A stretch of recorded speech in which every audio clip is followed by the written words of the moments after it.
Sit back and relax and just sit back and relax and just sit back and relax and just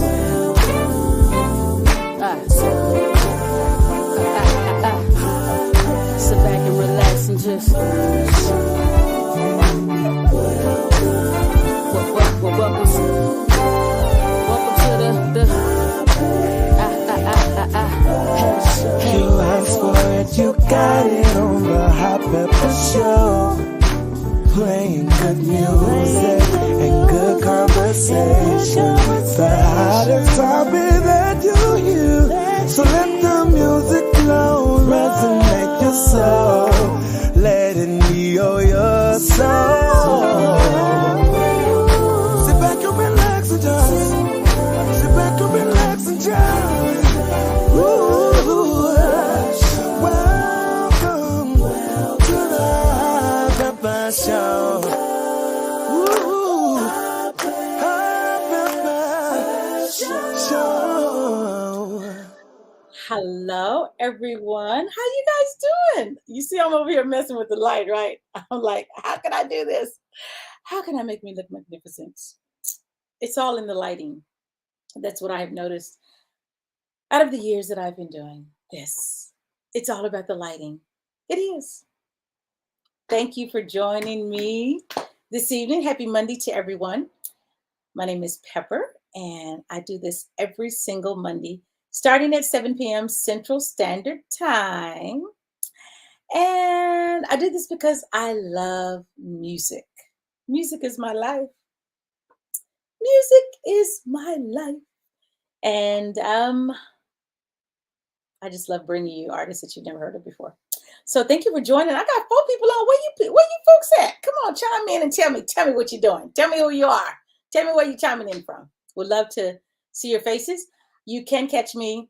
Hello, Irene Wilson. Oh, good evening, beautiful. Back at you, girl. Back at you. I guess I need to put my little stuff on here because I'm just wilding out right now. Like let me put my stuff up. Yes, there you go. Thank you, Miss Irene Wilson, for joining me. So good to see you. Hey, Tiara. Hey, I'm here.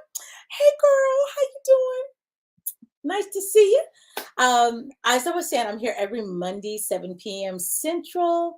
And I've been doing I'm going to talk a little bit because my guest is kind of running behind because he's had a day that was, he had a funeral that he had to sing at earlier today for a friend. And so, you know how funerals sometimes run over, they kind of run behind.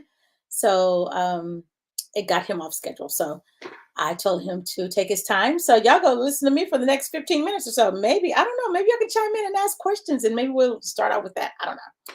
But I'm here every Monday and I am on YouTube live. That's how you can catch me every Monday. And hey, Monique, all the way from Georgia. Thank you, girl. You can catch me every Monday on YouTube Live, and I would love for you to subscribe to my channel. The reason why people are commenting because they subscribe. The only way you can comment is you have to subscribe to my channel, and you have to like it. I love for you to like it, comment, and share the videos with your friends and family and the world. So, Monique, I know you got folks up in your contact list. Tiara, I know you got folks up in your contact list. And Miss Irene Wilson, I know you have folks in your contact list. So I need you guys to share. I need you to share the Hot Pepper Show. This is some good stuff. Y'all know it is because there are artists on here that you've never heard of before. Some I've never heard of. And of course, it's new to me too. So I love bringing it to you. I love listening right along with you. So I don't know why people, I need to turn my phone down just in case people be calling me because I'll be like, you know, I'm interviewing right now. That's what I always have to say on Saturdays. You know, I'm interviewing right now. You can also catch me. That was a shameless plug for Saturdays. On Saturdays, I do a show, the Hot Pepper Show on Saturday. It's on radio, and it's from 3 p.m. to 6 p.m. Central Standard Time, and that's every Saturday. You can go to my website, thehotpeppershow.com, and click on the icon at the bottom. It says KAZI. If you click on that link, it'll take you straight to the show on Saturdays. So you can hear my show. It's for 3 hours. It's with artists. I interview artists and I play music for 3 hours. So it's an array of different artists and all. And I see I'm gonna have to unplug some of it because I see this Wi-Fi kind of tripping right now, but it's gonna be okay. But thank you guys for joining. And I said I'm gonna be talking. I'm talking. I'm trying to talk because I'm waiting on my artist to show up. So tell me about what you guys have been doing. And you know what? I guess I can tell you. Tell me what you've been doing. You guys have any questions? Let me tell you who's the lineup for the next week. The next lineup is supposed to be Wayna, and that is February the 12th. 2 days before Valentine's Day. What are you guys doing for Valentine's Day? You got that special someone? Anybody wants to Valentine's Day, love is in the air, as they say. Love should always be in there every day, right? It doesn't have to be Valentine's Day.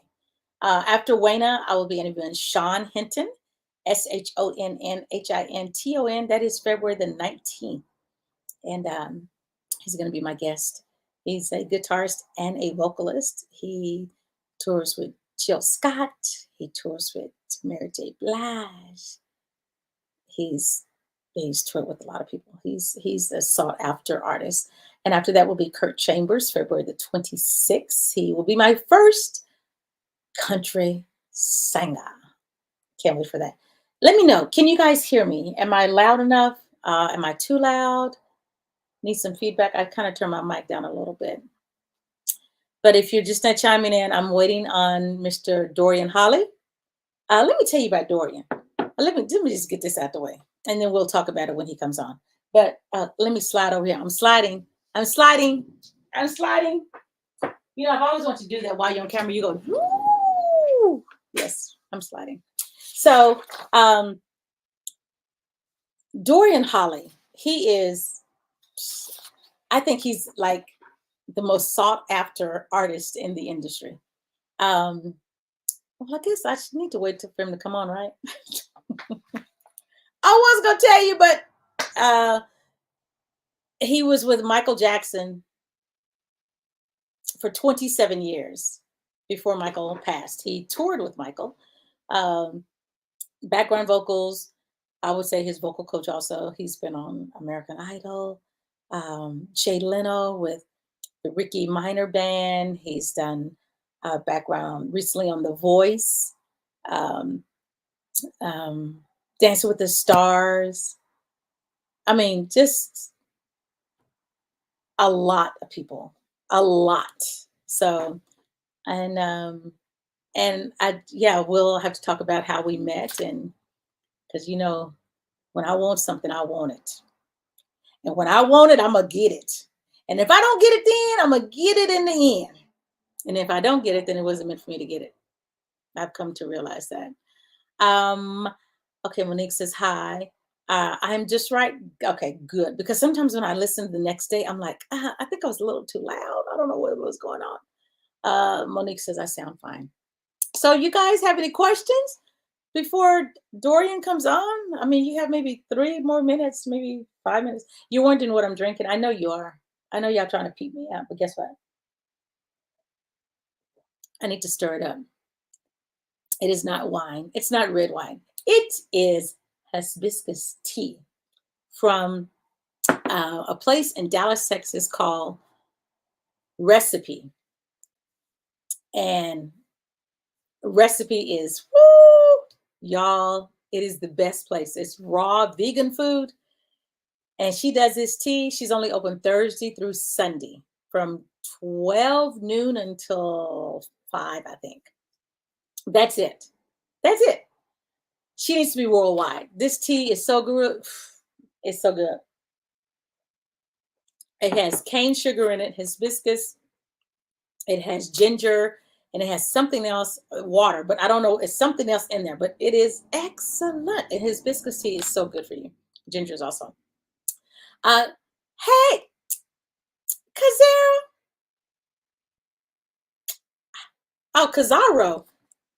Hey, Kazaro. See, I said it wrong. I was like, Kazaro, how you doing? Thank you for joining. I'm honored. I'm so excited. So I'm y'all get to hear me. Yes, it is. Okay.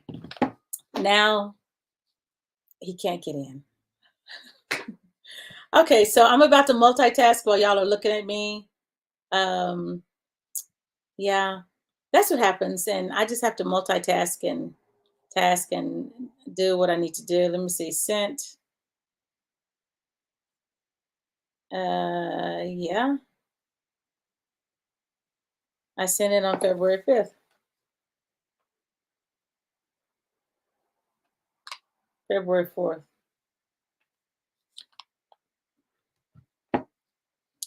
Okay, resending. Okay, Dorian.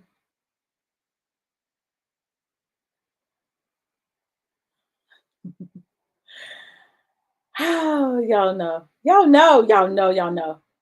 I am so glad that I am so glad. I am so glad that I am grounded.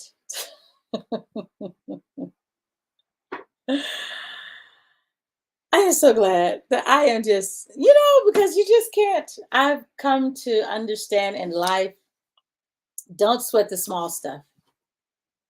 You just can't sweat it. It's just not. Hey, my cousin Nikki, you were funny. You were like, I'm off today. I get to listen to my cousin on the Hot Pepper Show, right? But Nikki, you could go back and watch the interviews anytime you want to, in case you miss it, because you've had to work on Mondays. So just go back and check it out on Mondays. It re-airs. It's gonna play again. It's gonna re-air. I promise you. But my artist today, his name is Dorian Holley, and you're gonna love him. He is, and I'm hoping that he had wrote the songs that I first heard by him, because if he did write them, he's an excellent writer. And I just can't wait. I was supposed to be on, I was supposed to be on TikTok too. I am late. I got sidetracked. When you try to save the world one person at a time, I don't know. So, and the phone comes on, and my stand is, I might be the one that ain't got it together today. I'm talking about Dorian. Dorian might be, but I'm like, I might be running a close second right behind him. I might be like, ooh, okay. Okay. Dorian says, it's loading. Thank you, Dorian. Can I order the tea? You can order the tea. It is, let me see if I can find the picture. The business's name recipe. Irene, I will text me right now so I will remember to send you the website. The tea is excellent, y'all. And then I had these tacos. Oh, if I could find these tacos to show these tacos I had these vegan tacos. They were so good. Erykah Badu had come to her place to do, someone was doing a book release party, book signing. So Erykah Badu showed up, and I got there right after Erykah Badu left. And I was eating the tacos, and I was like, ooh, these tacos are so good that I had to go back and get some more. Look at these tacos. I hope you can see. Can you see this? You probably can't see it. They had the cutest little shell, and they were vegan raw tacos. Them tacos are so good. What did I have? I had a fruit. It's called jackfruit. Had never had jackfruit in my life. So he said it's taking forever. Technology. So it had jackfruit, the tacos, and then she told me that she does sell, the jackfruit and but she didn't have any made up. So she's looking to possibly ship that, but for now you have to get the tacos there, the meat, or the not meat, but whatever she uses for the meat. But it is so good. It was so good that I had to walk back in there after I ate those two, and I went, I need two more. How long would it take? And they were like, it take maybe 15, 20 minutes. I went, I'll wait. So I ate those two. It was the best. But this hibiscus tea, man, it's good. Okay, so you made a jackfruit taco salad yesterday. You did. Hey, Just Miss, how you doing? So you got to give me, how do you make jackfruit? I don't know how to make jackfruit. What is jackfruit? Like, and why is it called jackfruit? Like, can someone give me some information on jackfruit? I guess, I Google everything. I guess I could Google it and find out. Okay. Good evening, everyone. Hey, Pete Williams. Pete is on. I just saw you yesterday at church. Okay. Yeah, you didn't talk to me yesterday at church either. What happened? What's up with that? What's up with that, Pete? You didn't talk to me. You just you got out of there. I know I had my mask on and everything, but you just got out of there. You left. You left too quick. Thank you for joining, Pete. Y'all, welcome Pete in. Pete is new. He watches the show after. He's never been on live. So welcome, Pete. Let him know that he is welcome. Okay, so you got can of jackfruit from Trader Joe's. Oh, okay, so it's a can of jackfruit. Okay, what is jackfruit? Can you tell me what jackfruit is, Just Miss? Can somebody tell me what jackfruit is? What is jackfruit? What makes it a fruit? His name is Jack. Okay, so everyone, he is on. I see him in the back, and I did not know that he got this beard working, y'all. I got to ask him, is it real or is it Memorex? It's real. Oh, see, I see his mouth. His mouth is moving, but you know what? I can't hear you. But you're gonna get. I'll hear you in a minute when I bring you in. So everyone, he is backstage, y'all. His name is Dorian Holley. So let's start off with a song that I love so much. So Dorian Holley is his name, and he'll be up after this song. So let's start it off with let's start off with this one. I'm sure he'll be surprised when he starts hearing it. Everyone, up next will be Dorian Holley. So keep it right here on the Hot Pepper Show.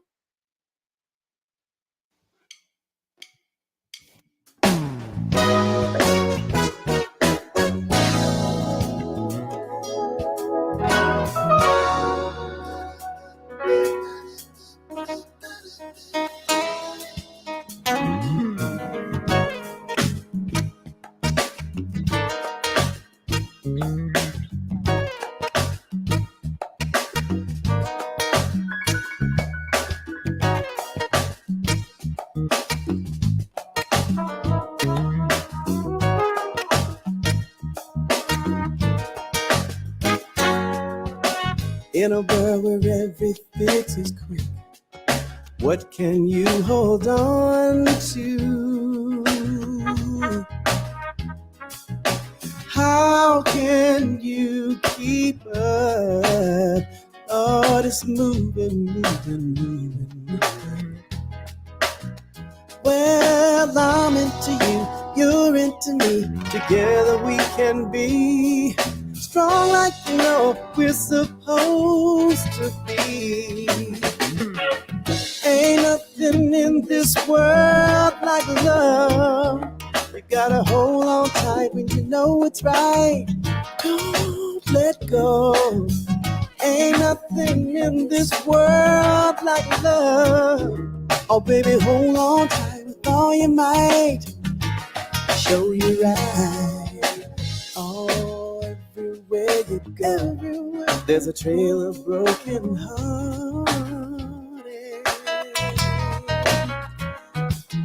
Scared to take a chance.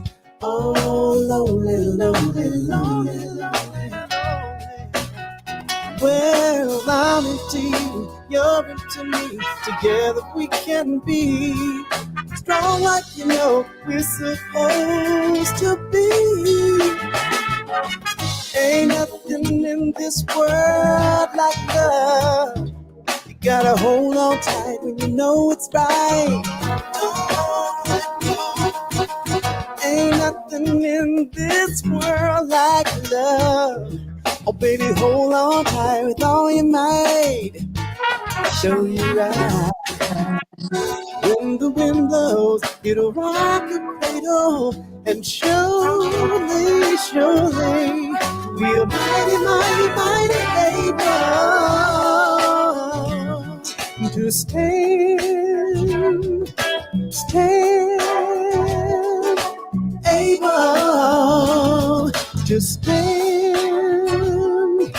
stay.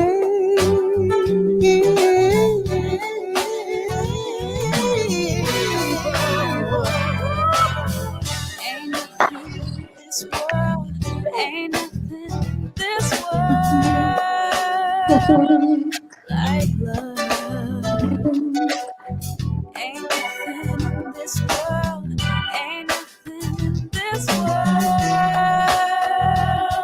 like love.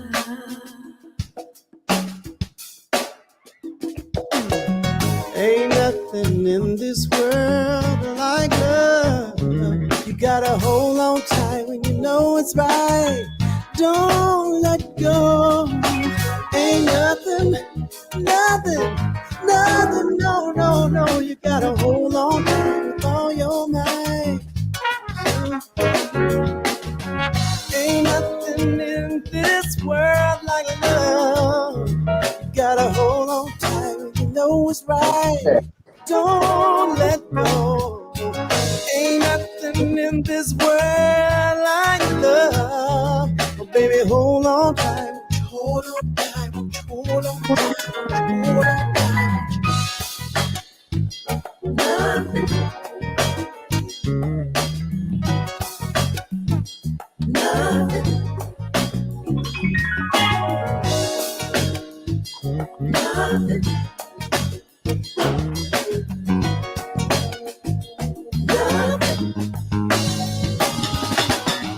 Oh, you know it's right, so you got to hold on tight.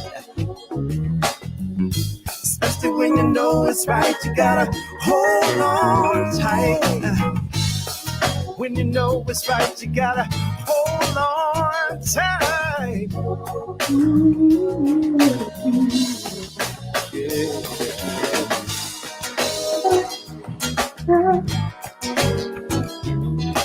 Yeah. Woo.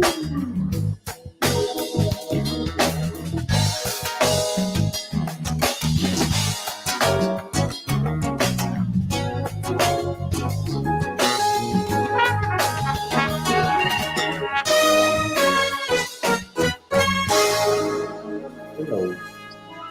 Hello. Say hi. Say hi.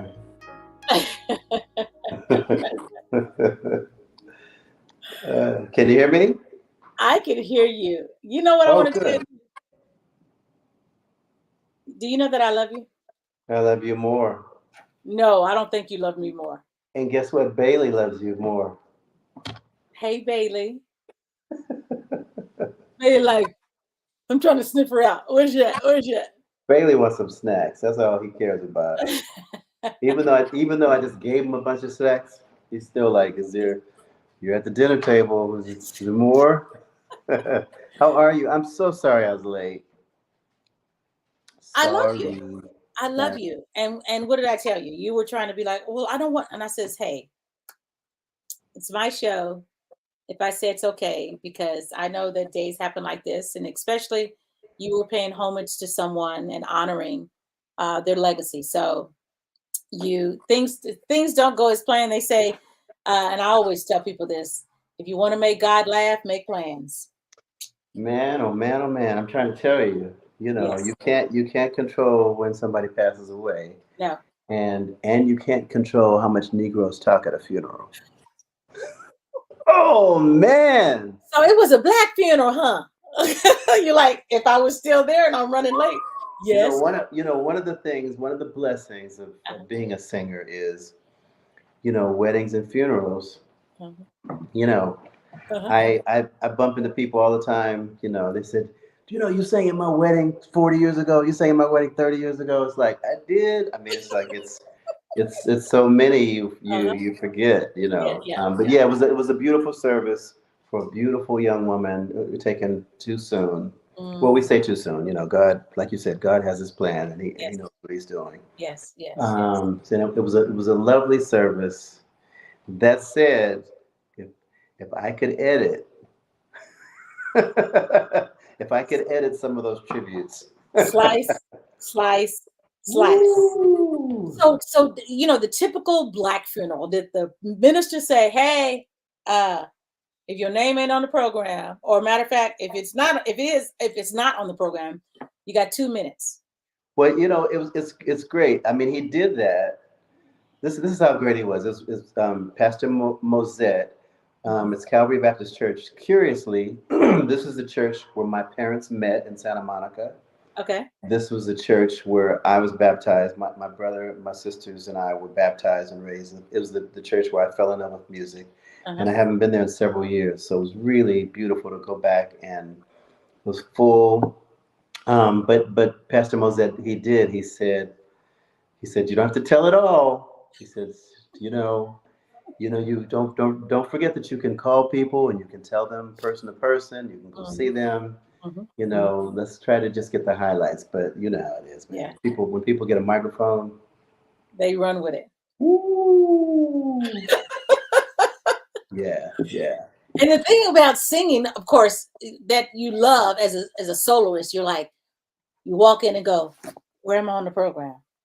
Because I know that once I sing, if I need to go, I can jet out. You know, I don't have to wait for the benediction. I can just be like, well, I couldn't because I was in the choir stand behind the minister, and I brought my amp for my guitars to use. So it would have caused too much, you know, I would have gotten too much attention if I had gone out before it was over. Well, so I had to sit there. At the country funerals, if I need to take my amp with me behind the pulpit or not, and someone else is using it, hey, can I get my amp? Well, I'm playing it right now. Well, I gotta go. I know. I couldn't do it. Yeah. So, but it all worked out. Here we are. Here we are. So everyone, let me introduce you. I know y'all got tired of me talking. I was like, I'm trying to fill the room. I'm trying to talk because Dorian Holley's on his way. So y'all go listen to me talk. I was like, I got any questions? And then, I started talking about jackfruit, and I was like, what is jackfruit? So everyone, this is none other than my friend. We met 20 years ago. Yeah, 20 years ago. And we don't talk every day. We don't talk every year, but he is my friend. That's how dear he is to me. Everyone, welcome Dorian Holley. Well, listen to you singing. All right.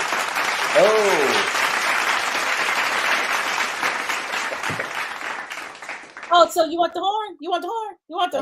I do. Where does everybody get that horn from? I don't know. And do you know that I do not like the horn? I just like the horn on this show. But when I'm somewhere and everyone is playing it, when the music is being played, I'm like, okay, enough already. I think you did the horn 20 times, and that one song, why do you have to bring the horn? So yeah. I gotta send you some sound effects that no one else has. I'm gonna find you another horn. But that one is funny. When you hear that one, it just makes you laugh, So send away. Don't forget about me, Dorian. That you said you're gonna send me some sound effects. So I'm waiting. Yeah, I get some for you. So I was trying to hold off on telling them how we met. Well, let me tell what everyone else has said. Let's see. Ms. Jones, who is a vocalist out of Houston, Texas. She says Dorian sounds like Mark Dorsey on this song, the one I just played. Nothing in this world. Mark Dorsey? Uh-huh. Oh, I have to look him up. I don't know him. You don't know Mark Dorsey? Uh-uh. Oh, Mark Dorsey. He was a soloist, but he's an actor. I can't think of I got to look up his song, but he had a hit. I think a 1 hit or 2 hits. Oh, okay. And how old is Mark Dorsey? Mark Dorsey he may be in his 50s, maybe 40s or 50s. Okay, well, then Mark Dorsey sounds like me. But I thank you. I'm sure the young lady meant it as a compliment. Miss, I'm not gonna be messy, but it sounds like he's saying that you said that he said that he ain't, and he is, but he older. I mean, if I'm older, it's just like you're older. That's the way it works. No offense, Mark. Okay, so Monique says, welcome, Pete. This is Pete's first time on my live. Thank you, Pete. Pete says, thanks, Monique. Nikki, my cousin, says, hey, Dorian. Hi, Nikki. And Monique, you're welcome, Pete. Okay, so we have people from Texas, from Georgia, from Texas and Georgia. Texas, Houston, Texas, Austin, Texas. Yeah, everyone is chiming in. So this is how Dorian and I met. I think Dorian might remember, but I'm gonna refresh his memory. I was watching a program on TV called The Game. Remember The Game? Oh yeah. The game was on. I was watching this series. This is when it first started, and they played this song. And you know me, I go to movies, I watch programs, and I'm like, when something comes up, I'm trying to figure out who's singing the song. I wait till the end of the movie to find out the credits. Well, on this particular scene, I could not find the song. So that was before Googling was big. So I was trying to figure out who sings the song. So I am online.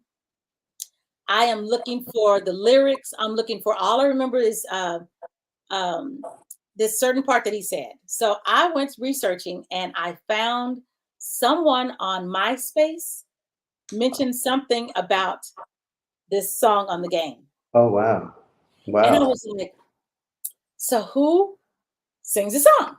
So I kept researching and I found out someone had put on a post that Dorian Holley sang the song and gave me the title. And I was like in hog heaven. So this is before interviews are really like, I'm really doing interviews now, but this is like at the beginning of maybe I shouldn't do an interview. Maybe I should, maybe I shouldn't. So I sought after Mr. Dorian Holley and I contacted him and acted like I was 13 years old and I had a elementary crush on somebody that said something to me that don't even know me. He probably didn't even recognize me. He's probably like, I said something to you? I was like, Dorian, my name is Pepper Thomas. And he was like. And it was a phone interview, wasn't it? It was a phone interview. Yeah. It was a phone interview. So yeah. Probably on a landline. It was on a landline. Yes. Whoo. And I have to look up that. I know I have the interview because I save all my interviews. So it's on my hard drive. So I need to go back and. You know what's interesting is people always ask me how to get in the business and ask for advice and things that you should do. And I just put out the record. I hadn't, when I was a kid, I performed all the time with my sister and my brother, and we had a band together. And then when I started working, as a singer for a living, I stopped performing as Dorian. I was just backing people up, and I did that for 30 years. And then I put a record out and I started doing it again, and I was starting all over again. So there was a little theater around the corner called Stage 52. I don't think you could get 50. I think you could get like 30 people in there, really, really small. And maybe it was 50 people. And the producers of the show, the creators of The Game, came to that show and saw me sing that song, and then called me and asked if they could put the song in the show. And what I always say to people is, you have to get out and you have to play and you have to meet people, and because for us, for singers and musicians, all of our jobs come from relationships. They come from somebody who knows you, or somebody who knows somebody who knows you. Somebody says, hey, I need this sort of person. And somebody says, you should call this guy, you should call this girl.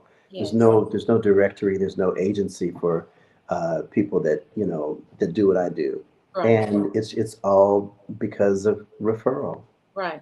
And I believe that it's all about timing also, but I also believe it's all about the grind. Like if you're doing the grind, and the timing is everything, and the relationships, because it's not what you know, but it's who you know and the impression that you leave on people, or what they see at that time that they go, Well, it's funny is when people say it's who you know, I believe that most people imagine it's kind of like kind of a nepotism thing where you can only get in if you know the right people. And that's the case sometimes, but what I think who you know has a deeper meaning. It's like, you know somebody who knows somebody who knows somebody who can refer and who might refer. If your work habits are good and and you're punctual and you take care of business and you can get along with everyone and you don't backbite and you don't get into any drama, people say, people will say this person has a way with people and would fit in perfectly with what you're trying to do. Interestingly, I toured with Rod Stewart. Right after I did the first Michael Jackson tour, I toured with Rod Stewart. Mm-hmm. And when Rod Stewart's musical director auditioned singers, they had never used singers. I always had the guys in the band just sing, and they just kind of sang. So Rod decided he wanted some real singers. Mm-hmm. Mm-hmm. Well, the music director, he didn't want to audition a bunch of people. He auditioned 4 people, me and my best buddy and 2 other guys. He didn't audition anybody else. And we got that gig. But when we got the gig, after we were with him for a few weeks, he said, "You know why you guys?" Oh, I need to tell you this part of the story. When we went for the audition, it was summer. Mm-hmm. It was probably one of the hottest days of that summer. Mm-hmm. My buddy Daryl Fennessy and I, we wore suits. We were clean. We went to the rehearsal studio, and when we got there, they wanted us to wait outside. So we sat on the crates, the instrument cases. Mm-hmm. And we sat out there for a couple of hours, and then when they came out and they took a break, and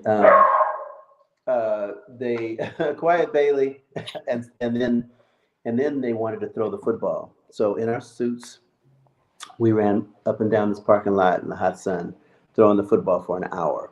And then after we threw the football for an hour, Carmine Rojas, Rod's musical director, said, "Can you guys come back tomorrow?" And we were like, "Sure, we can come back tomorrow." And my buddy Daryl lived in that neighborhood, so we went over to Daryl's house, and we had a little powwow. Right. And I said to Daryl, "We can go out there and sit in the sun and throw the football all week long, and I will go back as often as they want us to come back." Yeah, and so it was a bit of a test. And he told us after we got the gig, he said, "You guys." We were on the plane flying to London. He goes, "You know why you guys got the gig?" We were like, "Why?" He said, "Because I could tell you guys could hang." And on the ball in the suit, for an hour. I mean, the time that you spend on stage, 2 hours, maybe 3 times, 4 times, 5 times a week. Yeah. But the time you're traveling on the plane, on the bus, backstage, before the show, after the show, headed to the hotel, that's when you really find out about people. Yeah. And it's often where you find out that you can't stand people. And so everybody has to fit. Yeah.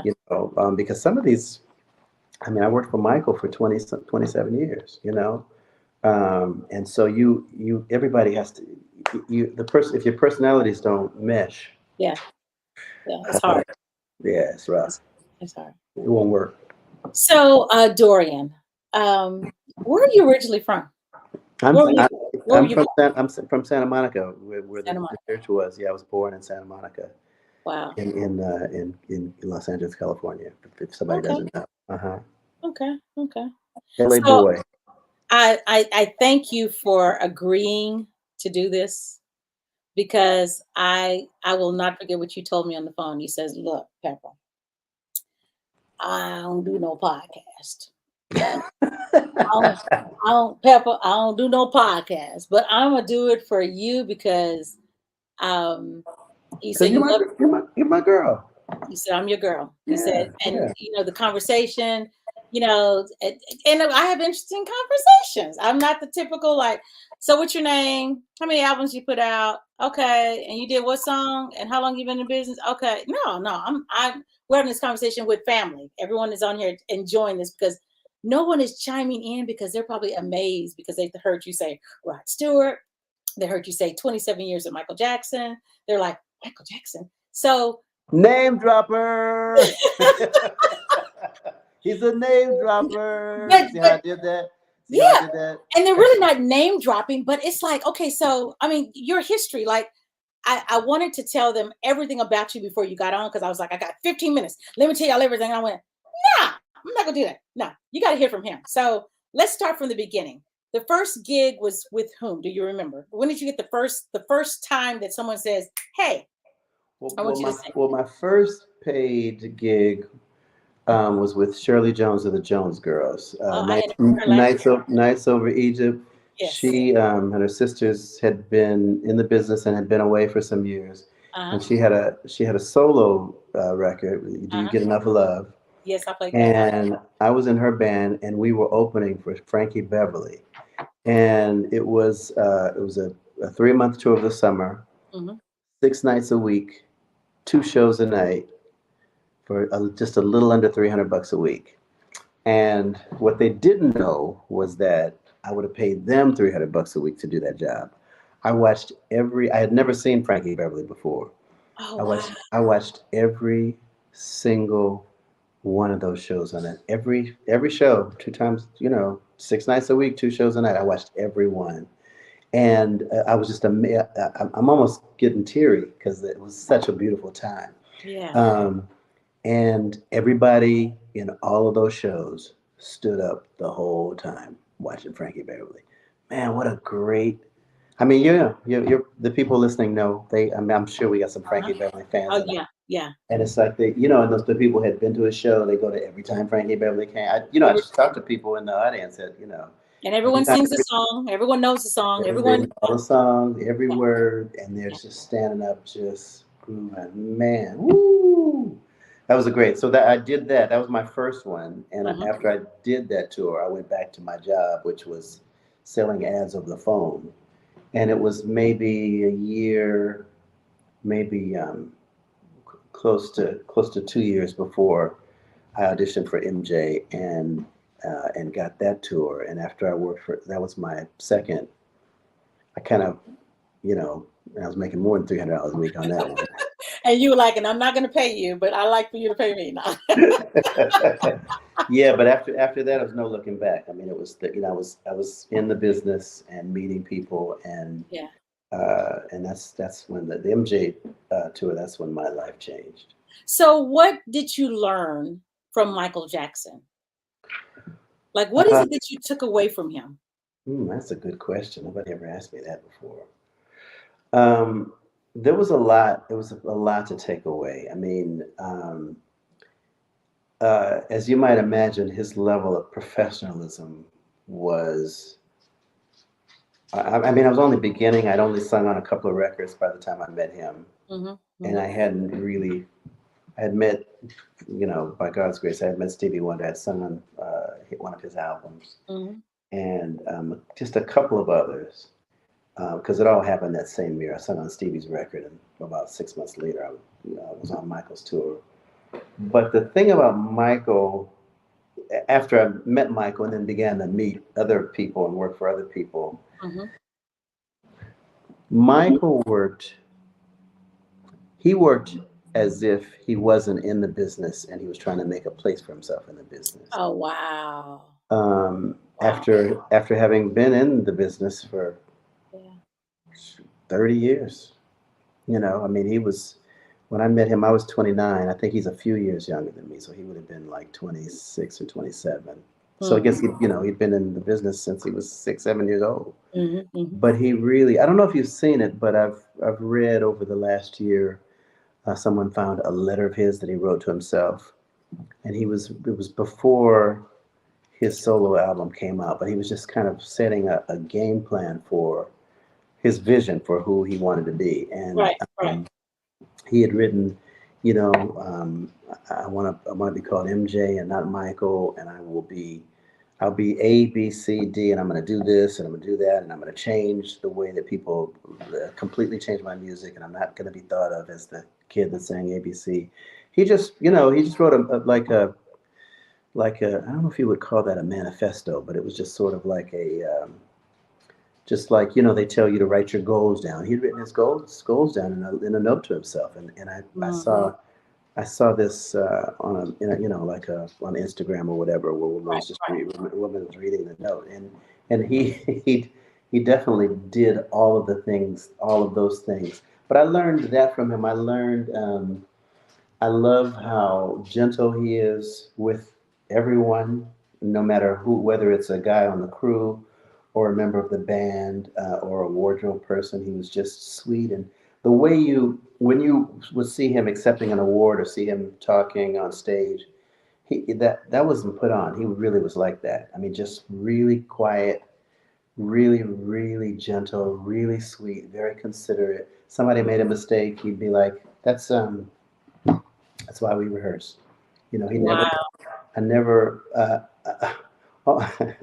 only one time, uh, the song you just played, my eldest daughter was singing at the end on that song that you just played. Mhm. And,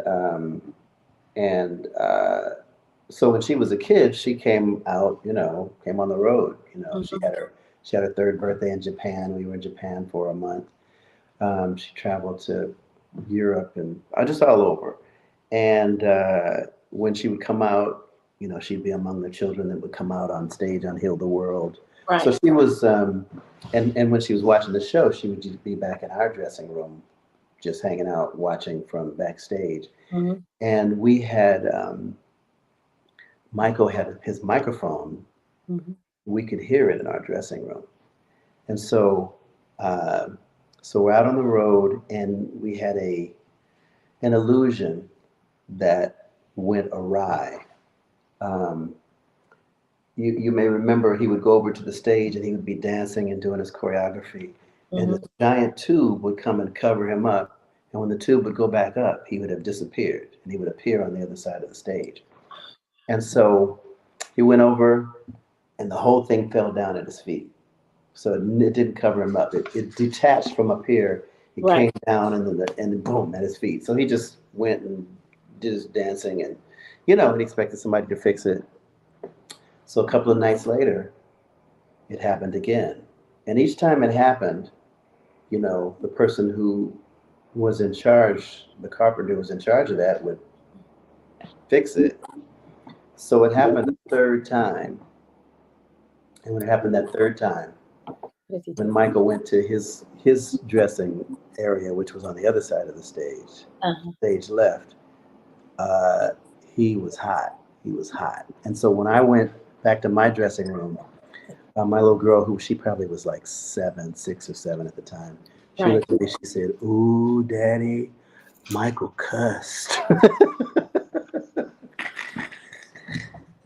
and everybody, I don't know if he knew he had a mic, but everybody over here, everybody on our side, we could Ooh, say, Michael first. yeah. And here's the funny thing. This is kind of the same story, but a side note. Uh-huh. When the person who tried to fix it, each time they tried to fix it, Uh-huh. I don't remember now what the figure was, but it was an astronomical amount of money each time they had, Oh, like 25 grand or something outrageous. right, right. So finally they asked, after Michael said, that leaf thing better get fixed or somebody's head's going to roll. They gave it to somebody else to fix it. He went over to the hardware store and got a cheap piece of whatever, and he fixed it, and it worked every time from that point on, which was amazing. That is amazing. Wow. Yeah. Wow. Thank you for sharing that. Everyone, this is Dorian Holley. I got to get to some music because the album. Okay, did you write the majority of your first album in 2008, the independent film? Did you write all of that? Yeah, I did. A couple of those songs were written with my buddy that I mentioned, Daryl Fennessy. He's my best friend. He's the person that put the group together that auditioned and got the Michael Jackson tour. Yeah, I think he wrote 2 of the songs with me, but I wrote them all. Okay. Well, I want to get into some of the music. I love this album. When I was introduced to you, I was like, I'm playing everything. So I played everything 20 years ago. So now we're back to it. So I love, okay. Okay, let me play the song that caught my attention. Okay. Everyone, this is Not Gonna Fall. Oh man, I just ain't gonna fall. I'm not gonna do it. But then again, I just might. After you hear this song, you might want to fall too. And then I got this other one that I love by you. Okay, let's do this one. Not Gonna Fall. This is Dorian Holley right here on the Hot Pepper Show.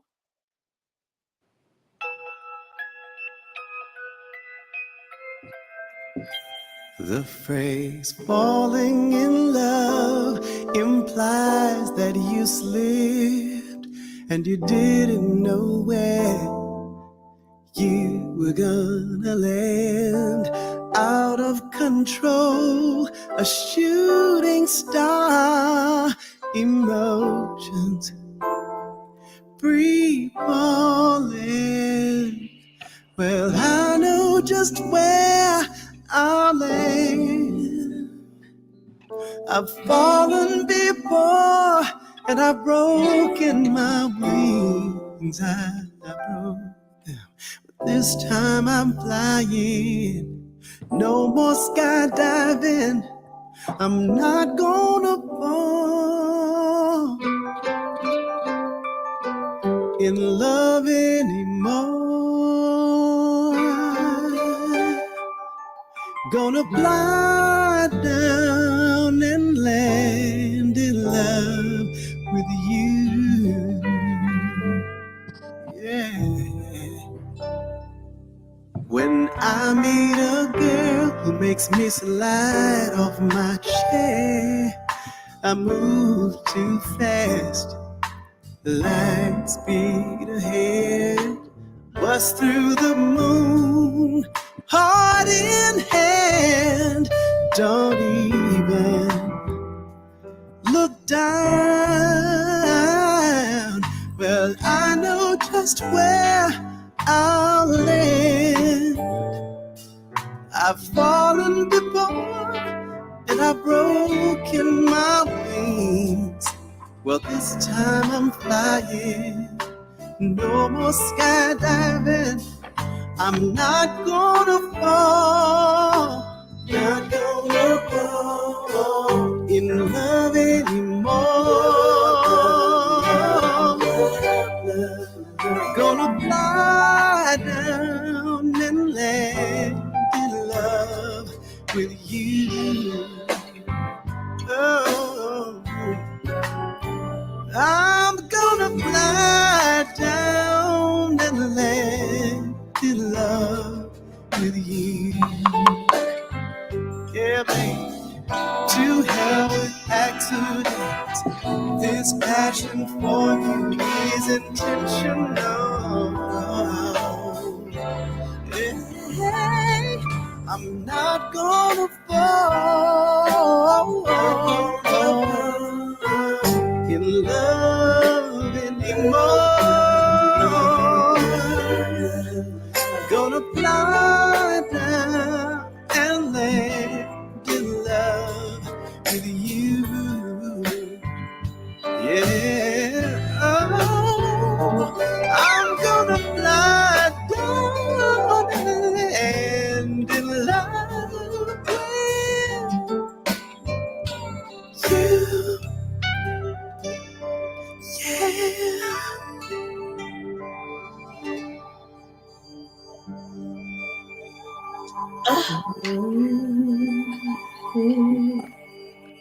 I love the choreography.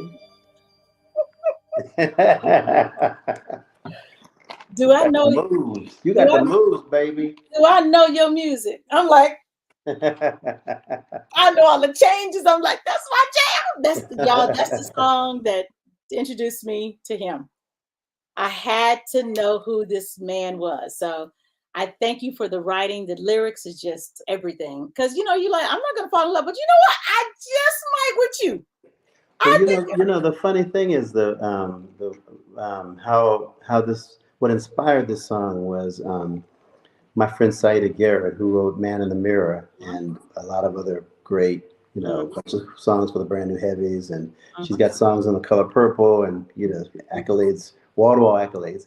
Anyway, she had just written a song, and it was about falling in love, and it struck me, and I said, I want to write the opposite of falling in love, because the idea of falling in love is great. It's like, we like as if we don't have anything to do with it. But usually we're attracted to somebody, and you got to do something. If you dig somebody and you want it to be something, you got to do some work. You got to say hello. You got to go out on a date.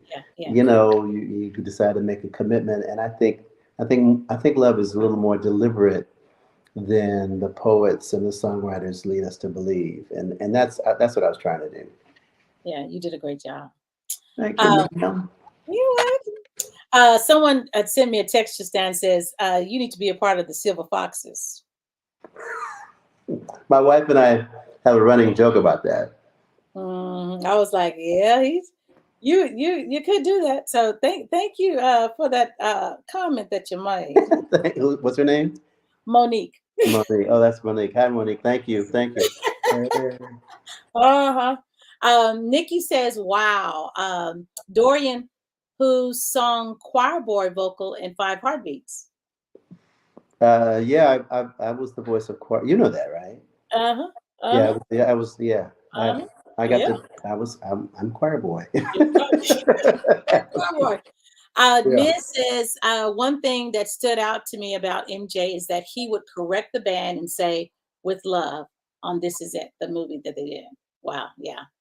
And then she says, I'm sorry, I didn't say that again. She says, one thing that stood out to me about Michael Jackson is that he would correct the band and say, "With love" on "This Is It." Yeah. Yeah. And then she says, yes, I've heard this beautiful song. You probably heard it on the Hot Pepper Show. Okay. Nikki says, beautiful song also. Monique says, does Dorian just sing or does he play instruments as well? I play a little piano. And so when I write, I sit down on the piano, and if you play piano, you play anything nowadays, because with synthesizers, you have a whole orchestra at your tips, whether it's horns or strings or whatever you need it to be. But yeah, I write on the keyboard. Nice. Okay. Monique says Michael had a vision board before there were vision boards. Exactly. Yeah. So people might not know this, but you are the voice on anything and everything. Y'all, if there's a show with music, where do I point? Right. Wait. No, right there. Yes. Look, I'm like, where does the finger go? American Idol, The Voice, Dancing with the Stars, Jay Leno show with Ricky Minor. Go ahead.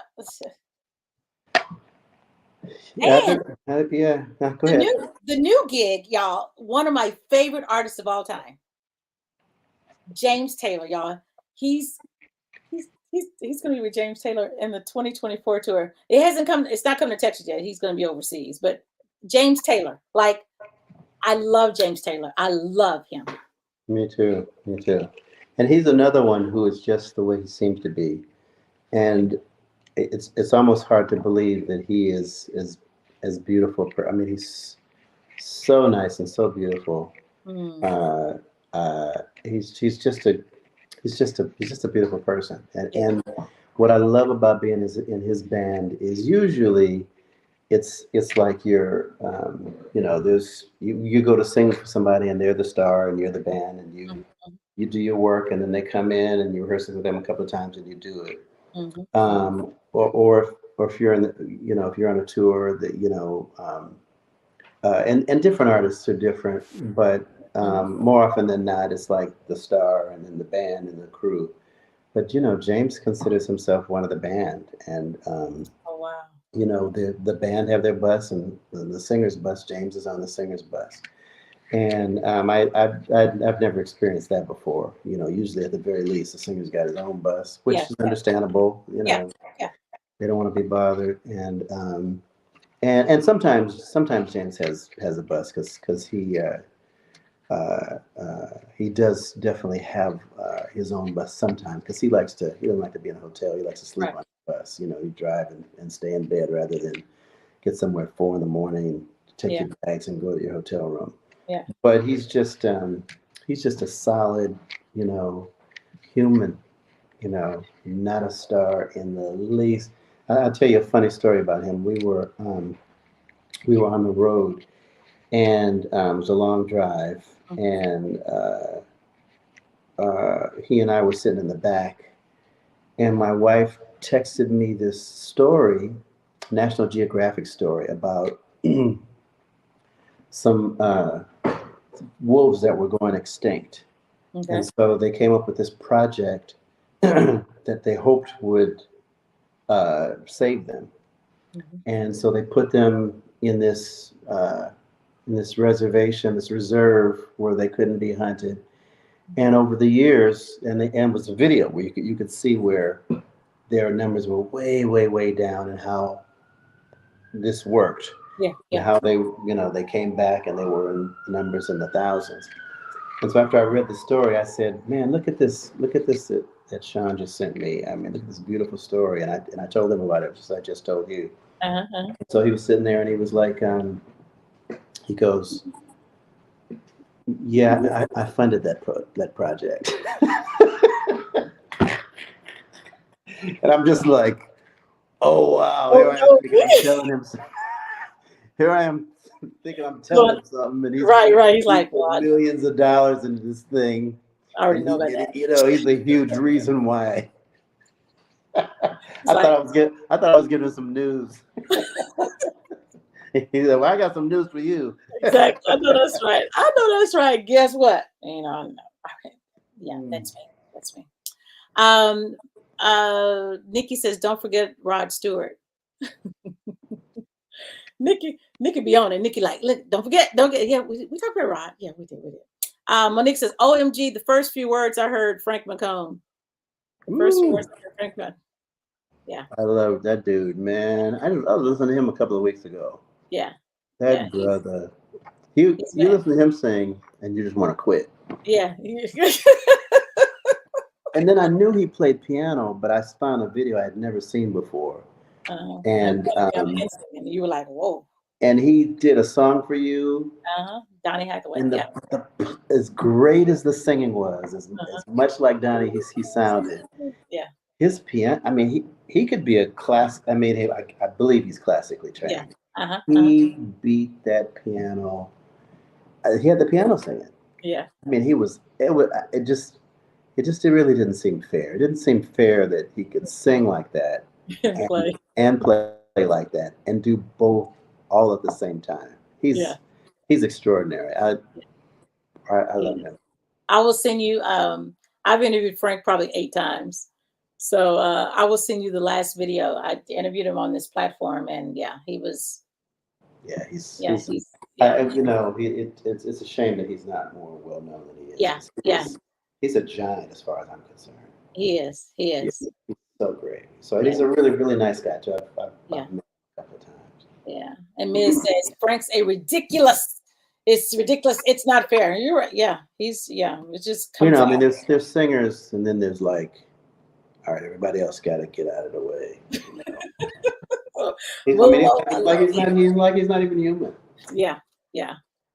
Okay, so I want to play another song by you, and I'm gonna tell you the lyrics. This is the lyrics that I love to this song. Okay, let's see if you know what it is. You're like, okay, what you got, Pepper? The lyrics is, "I'm from the old school, baby girl.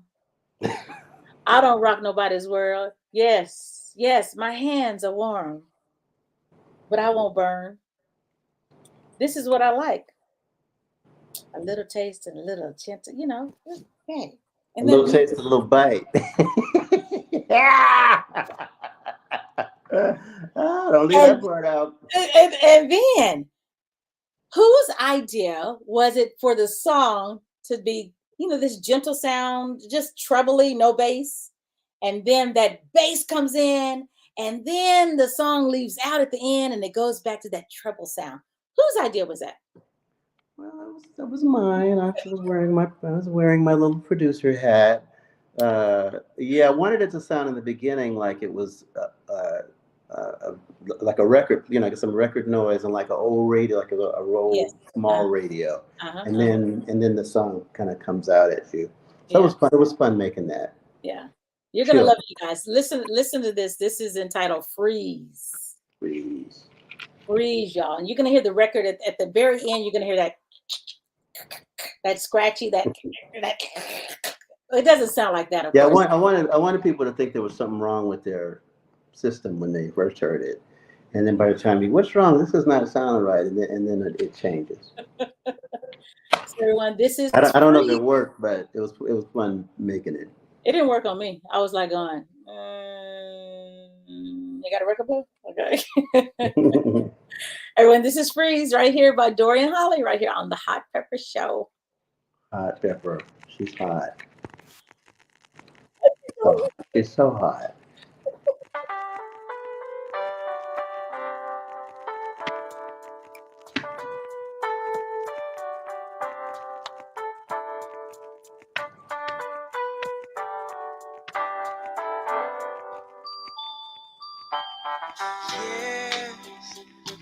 Yes, my hands are warm, but I won't burn. I'm from the old school, baby girl. I don't rock nobody's world. This is what I like. A little taste, a little bite. See, I really love to tease. How about a 3-day squeeze? Here come. Not yet. Tease you. Why don't you relax and let it be? If you just kick back and chill with me, I'll make you free.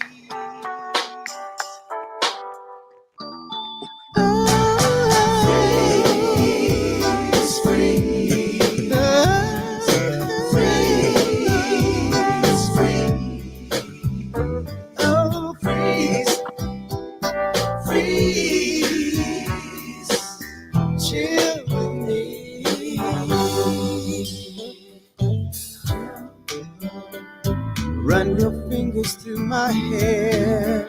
I used to have hair. Make a circle in the air. Hold your breath and count to 10. I'll play you like a violin. Better hold on tight. That's just time to wave the world goodbye. We're gonna fly, fly, fly. What do you expect from me? Why don't you relax and let it be? If you just kick back and chill with me, I'll make you free.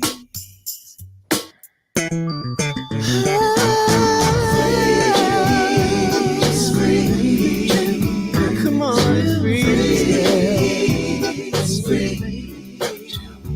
Oh, freeze. Freeze. Come on, chill with me. Why don't you freeze? Baby girl.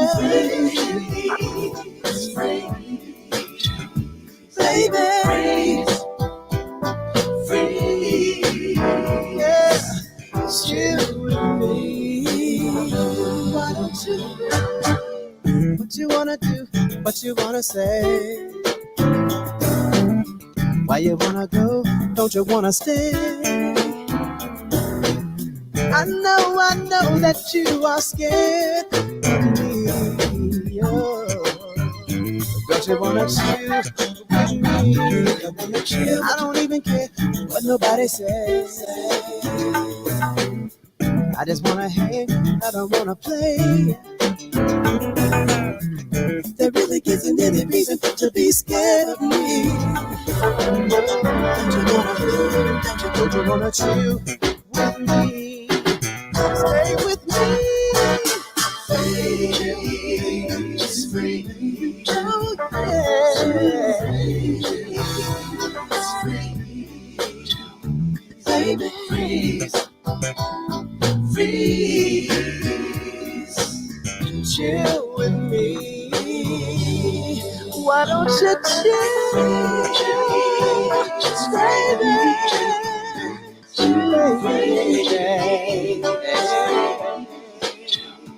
Baby, freeze. Freeze. Chill with me. Come on, chill.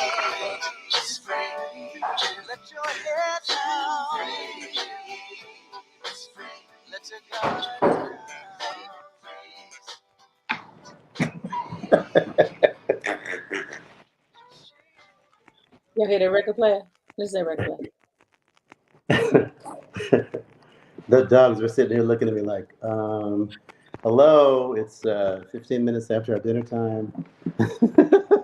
So I'm really glad you played that right then. I just have to tell you how cute you look. You just like you look younger than when we met. It's how does that work? I was gonna say the same thing about you because I'm looking at you going, what you been doing? Oh, I wanted to say when I wrote that, I actually had hair. I have a line about run your fingers through my hair. I guess that's now when I say I have to run your fingers through my beard. That should be the thing. But thank you for the compliment. You look so pretty. Thank you. That means a lot, Dorian. We got a man. Not that I'm offering. I'm married, obviously. I know you're married. Look at yeah. But I know you's married. yeah, if you don't, maybe fewer podcasts, and you can get out there. A few more podcasts. Time to get you hitched. You're like Dorian said, I need to get hitched because I don't know. So play some of the songs on this record for you. I am.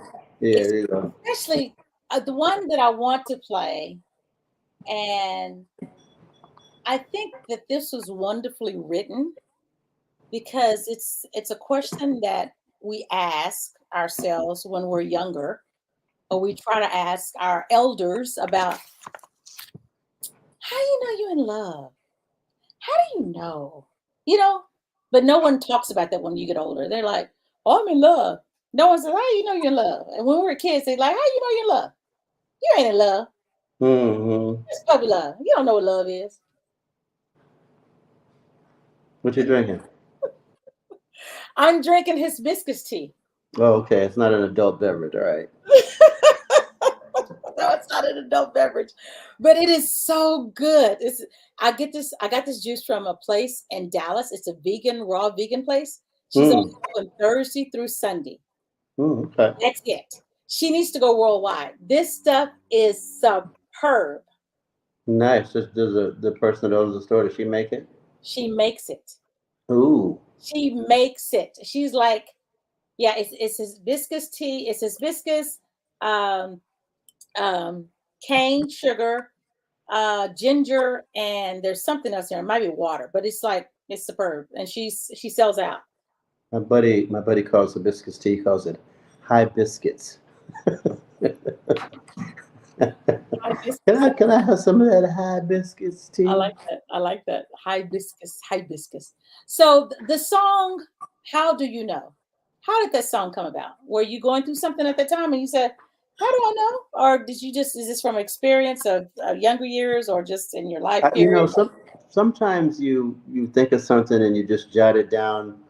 You know, I have in my notes, I have a little section for, you know, I got a section for if I think of something that I want to put on Facebook, I'll just jot it down. And I also have a section for lyrics, just a line will pop in my head and I'll write it down, or you might be reading an article or a magazine article, or reading a book and there's a great line, or you hear somebody say something and you just right. Oh, that's kind of cool. And that was one of those things. I don't remember where the thought came from, but I had that line, how do you know?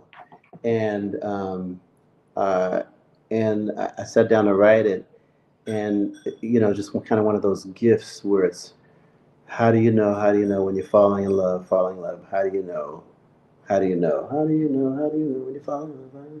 I mean, how do you know? I can't say it. I could sing it, but it turned into like just a perfect thing for the chorus for that song. Okay. So everyone, here's the song. How do you know? How do you know? How do you know? How do you know when you? How do you know? How do you know? Yeah. I guess we're about to find out. If you don't know, then hopefully this will help you out. Yeah. Thank you guys. Why come there's no book about it? There's no scientific rule. Ain't no charted course to follow. No yellow brick road to lead this through. Sometimes I don't know my mind. Sometimes I don't know mine. How do you know? How do you know when you're falling in love? How do you know when you're falling in love? Falling in love. How do you know? Hey. Cool, how you know when to say it. It's your mouth and form the words. You don't even break a sweat. The syllables fly like painted birds. I've danced this dance before. How come I can't get the moves? How do you know? How do you know? Do you know? Falling in love. You're falling in love. Falling in love. How do you know? How do you know?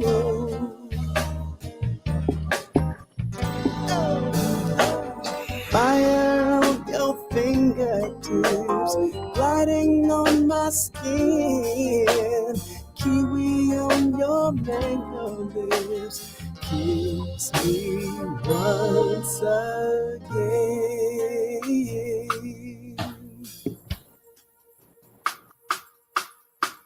See, you got that attitude. Strap your little helmet on and say, pop the clutch and boom, you're gone. I ain't scared to go, but what I kinda need to know is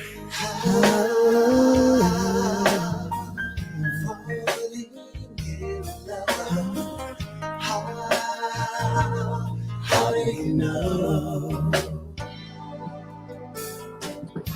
Fire, gliding, kiwi. Kiss me again.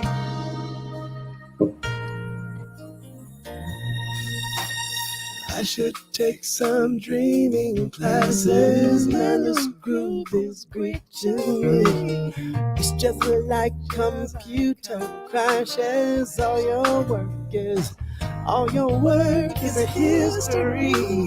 Baby, you're an alcohol. Just like all my teachers say.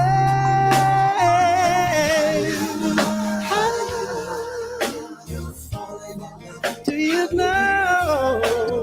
How do you know? How do you know? How do you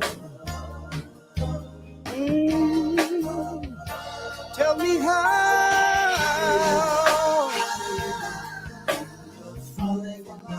How do you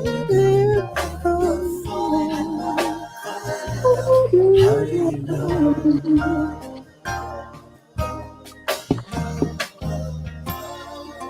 How do you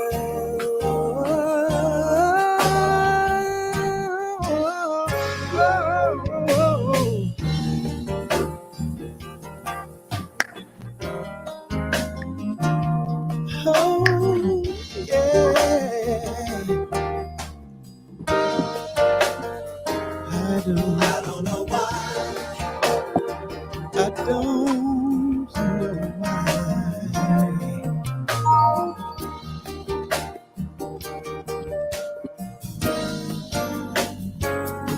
I don't know how.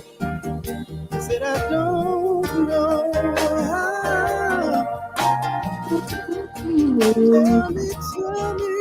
Tell me, yeah. I don't know why.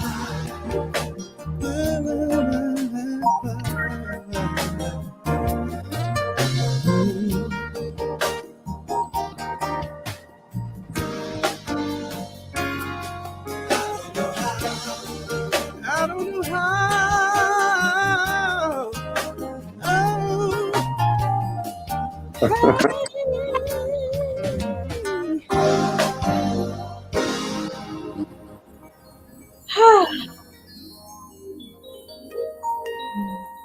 How do you fall in love?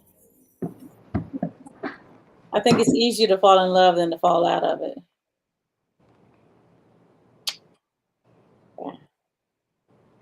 Yeah, I like that. I like that song a lot. It's I think it's kind of true to my personality. You know. Yeah, my youngest daughter was in, like, I don't know, she's like maybe first or second grade, so I got she and a bunch of her friends to sing on there, those little kid voices on there. It was fun to make that. And I like the way you did the bass part to part in the song. Were you doing that bass part? Yeah, it was. It was. My chance to, I never get to, when I do sessions, I never get to be bass. So it's like I'm singing the bass on my own record. I know that's right. So how do you? I remember when I called you to ask you to come on my podcast. You were on your way to The Voice.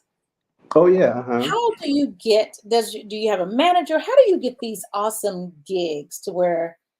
Okay, we lost him. He's coming back. Hopefully, he's coming back. He's coming back, Dorian. I lose you. There I am. You back? Okay. How do you get these awesome gigs to where? And then, what's the quickest you've had to learn a song for a gig? Like, where you call the day up and says, "Hey, I need you here in 2 hours. We need you to sing backup." Yeah. Sometimes people call you and they say, "Can you be here in an hour?" This was one of my friends is the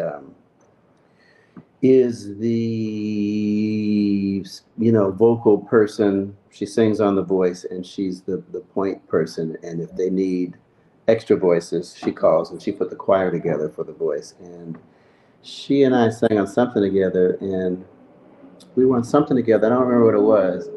Sometimes people, it's funny because sometimes people think, like they know I'm in James Taylor's band, so they think I'm gone all the time because I was gone for most of the summer.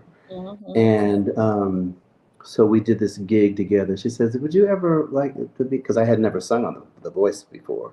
Okay. And she said, "Would you ever want to sing on The Voice?" I was like, "Yeah, I would." One of the things that you need to do as a working singer is you need to call people regularly to let them know you're in town, to let them know you're available, let them know that there's not any kind of work that you think. Sometimes people think you're above certain kinds of work. Like I believe that she thought that maybe I wouldn't sing in a choir because I'm too good, because I got this special job, with James Taylor, which is kind of a much sought after job. It's just only a few people in the band, singers. Right. And I was like, yeah, of course, please. I was like, call me for anything, and if I'm available, I'll do it. So she called, and I did it. And I got to sing with the guy who won The Voice. The week before he won, they put a choir together for his song to lead up to the final 3 or 4 or 5 or whatever it was. Right. So was his name Chris? I can't remember the guy. He was the guy with the big beard. Yes. He kind of looked like Thor. Yes. And so they put together a men's choir for him, and it was great. So we were there all day for 2 days to sing for that number. It was a pretty cool number too. They had a bunch of broken speakers, like a mountain of speakers, and he was like standing on top, and the men were on either side.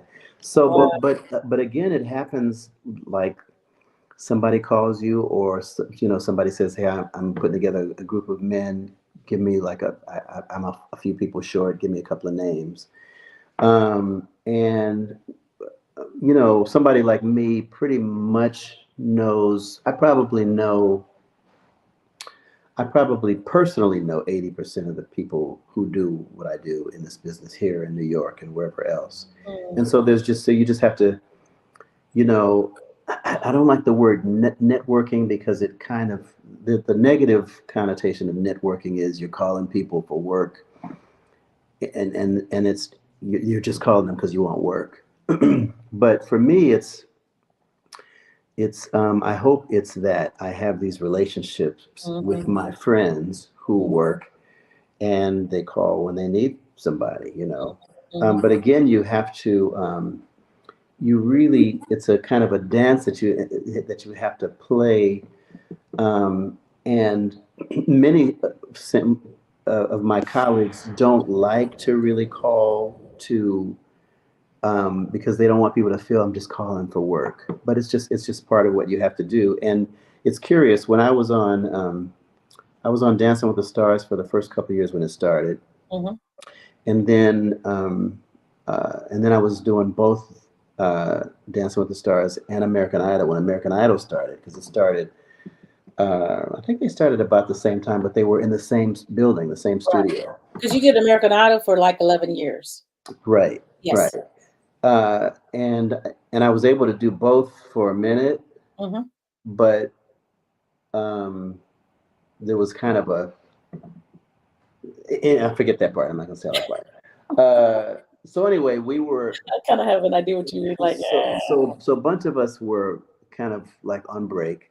So it was a bunch of singers and musicians standing in the halls, and Harold Wheeler, who was the music director for Dancing with the Stars, was just walking by. And as he was walking by, we were in this conversation about, not liking to call, not wanting people to feel that you were just calling them for work, and what you should do, and how much you should do that, how much is appropriate, and how much is kind of icky, And so when Harold got to us, I said, "Hey, Harold, hang on a second. I want to ask you this question because we're having this debate about calling about work.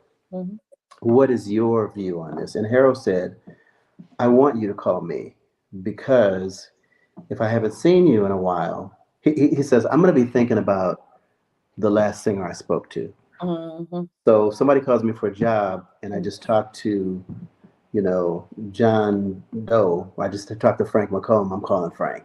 Mm-hmm. If I just spoke to you and somebody calls me, I'm going to call you for the job. So he says, "I want you to call me because I like you. I like you guys. You guys are great. And I want, because everybody that you love and everybody who's amazing is not always at the top of your mind. And you might go through your book. You might not get down to the person who you really love because you haven't seen them in 6 months, or you might not have seen them in a year, or might not have seen them in 2 years. They've been on the road or whatever." Yeah. So anyway, if it is an evil, it's a necessary evil. And I guess the way to make it not an evil is to just call people in general. "Hey, how you doing? How's your family? What you been doing? What hey, just go to your book and call people to see how they are." Yeah. Because most of the people that I sing with, one of my partners in James Taylor's band, we've been friends for over 30 years. And she referred me to James back in 1994 when I first worked for him. And she's been in James's band for 30 years. And when James wanted another singer, because his longtime friend Arnold McCullough, who was with him for 50 years, kind of retired from the road. And so you got to keep that pipeline open. Yeah, you do. You got to call people. You got to meet people, and we refer each other. When somebody extra is needed, when there's an opportunity to do it. I hope I'm not talking in circles, but I'm taking it in. I think it's great information, and just to see how it works, because I believe in, when people say, like when people call me, especially an artist, I always go, "What you want?" What you want? So that's you don't want people to feel like that. You don't but it's like, what you want? Because I chime in. I'm texting people. And I need to do better about it, because I used to be really good. I used to be really good about sending people. I would just send random cards. I love cards. I love sending people cards. So I would just get their address and just get it in the mail. No one wants to get it. And nobody writes anymore. No one writes anymore. Yeah. So I do the same thing. We just my daughter and I we put out a record that we made during COVID. I was about to we just did a couple of concerts a couple of weeks ago. And when I was writing the guys' checks, I sent I wrote I didn't PayPal them, I didn't Venmo them.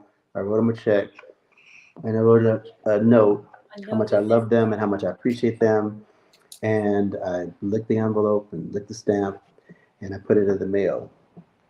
And I just got a note from somebody a couple hours ago I forgot to pay. So I'm not the best administrator. So then this note, we're gonna put a note in there with that check. It's not gonna be thank you, but it's gonna be thank you for reminding me. Also, Yeah, here's a note. it's gonna be oops, sorry. Right. He was he was nice. He was like, Yeah, he's like, I ain't hey, got my check. You don't yeah, call a me couple, next couple of time. weeks. Yeah. Been a few weeks now.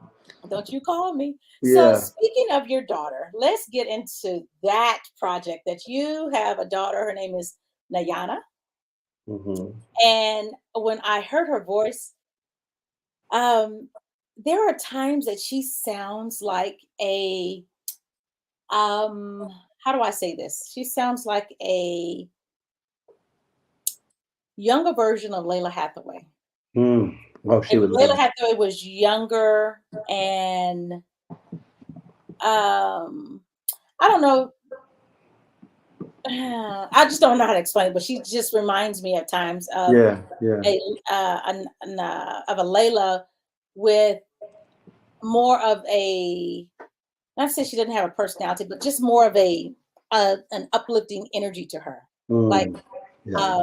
because when I see your daughter singing and performing, I think it's great. I love the daddy-daughter collaboration. I love it, and I know that you are so proud that you Mm. have a project with one of your daughters, and when you look at her in the videos, you look at her like, that's my girl. That's right. That's my Right. Yeah. seed. Yeah. I Yeah. had her. And your daughter also has worked.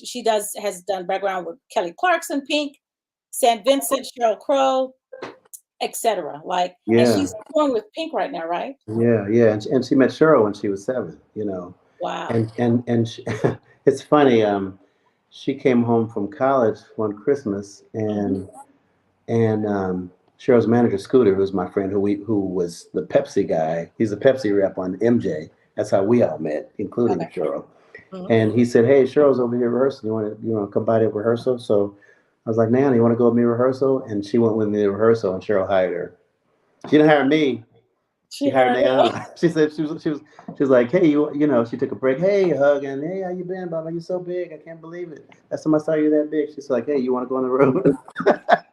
I mean, like I was saying, it's What? relationships. Yeah, it's And so, relationship. Yeah. yeah, she was in Cheryl's band for about 5 years, and So and Pink is coming to Austin, Texas. you talking about Pink? Uh-huh. You should see that show, by the way. It's a great. I you know, uh, I wasn't a Pink fan. I didn't really know her music. I mean, of course, I know the hits and everything, Mhm. but we went to see the show this summer. I saw it a couple of times. I saw it here in LA at SoFi, and then the next weekend I went to see it, and I had to see it twice to see it because it's a great. It's a man. It's almost like a Cirque du Soleil show. Oh wow. She flies Wise, yes. Yeah. like Peter Pan all over the audience where you can. It seems like people could jump up and touch her, and she's hanging upside down and she's singing. She's not lip singing. She's Right. really singing. I mean, she's an athlete, and it's really a great. And it's a family show. You see daughters, Mhm. mother. I mean, it's kind of like MJ. It's like all the ages love her.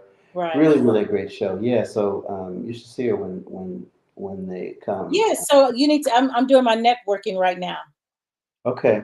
I'm making my phone call. Let me call Dorian right quick. Let's see, Yeah. Dorian's daughter. I see. Yeah. Hey, Let me know when she's coming to your town, and I'll Dorian, your hook you up. daughter's with Pink. I would really love to go see her and them and get to meet your daughter. Also, James Taylor, is he coming to Austin pretty soon?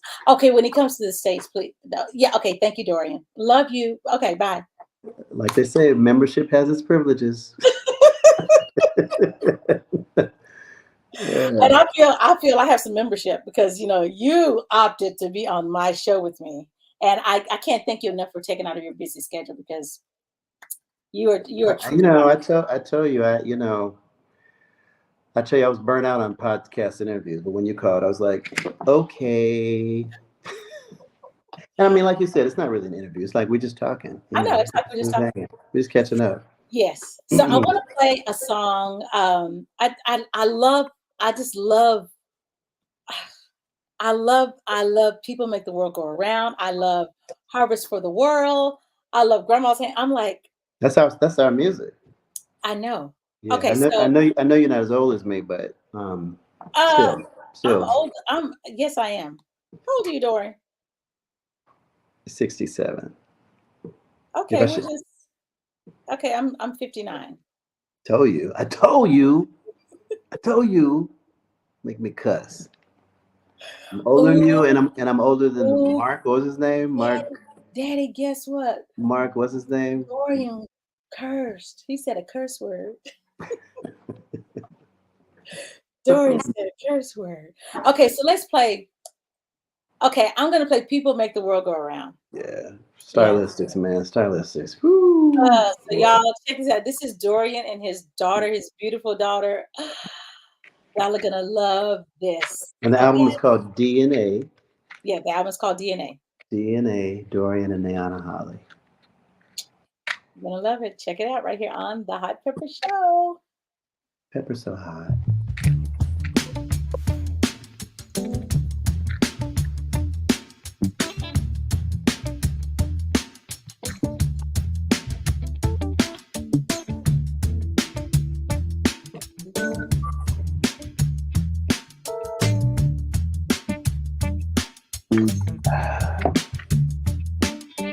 Trashman didn't get my trash today. Oh, why? Because they want more pay.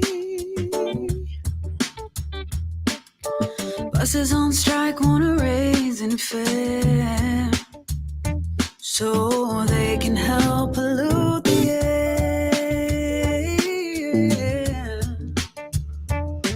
But that's what makes the world go round. The ups and downs of carousel. Changing people's heads around. Go underground, young man. Oh. People make the world go round. Wall Street losing dough on every share. They're blaming it on longer hair.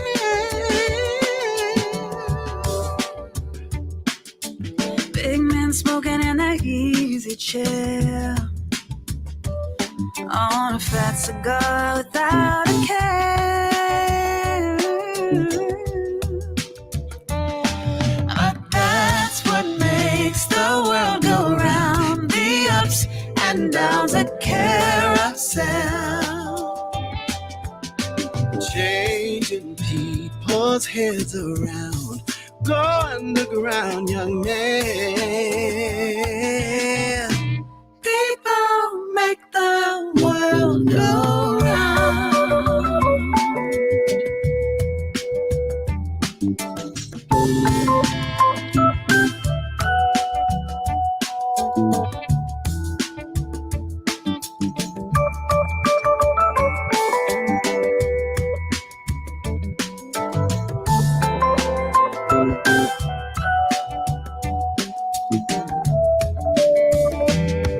But that's what makes the world go round. The ups and downs of carousel. Changing people's heads around. Go underground, young man. People make the world go round. People make the world go round. People make the world go round. People make the world go round. People make the world go round.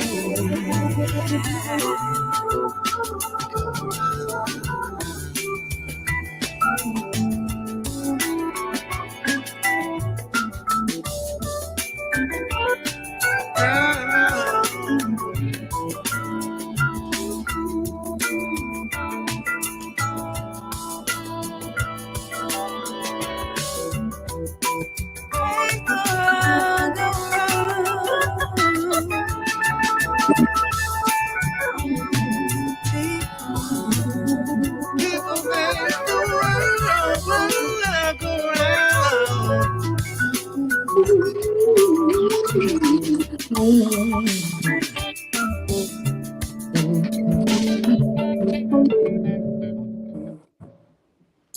Nice. Okay, so you guys, look here. I want to show you this. Okay, I got to show you this because you'll understand what I'm talking about. Look at this. Look at this right here.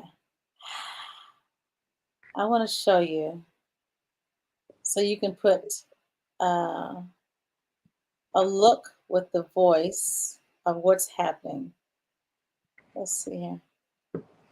Miss says she loves her tone, the control of her tone. She says, oh my goodness, it's just amazing. I know she has a beautiful voice, doesn't she? Okay, so look at this.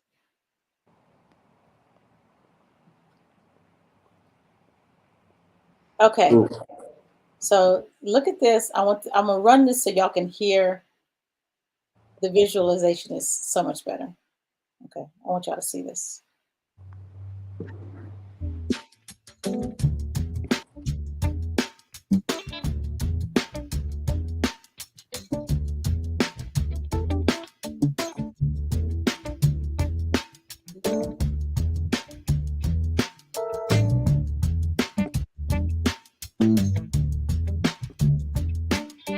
Trashman didn't get my trash today. Oh, why? Because they want more pay. Buses on strike want a raise in fare so they can help pollute the air.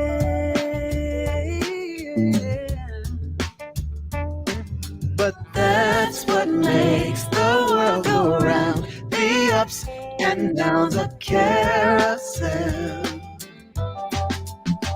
changing people's heads around. Go underground, young man.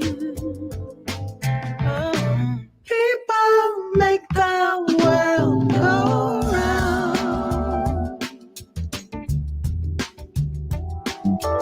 Wall Street losing dough on every share. They're blaming it on longer hair.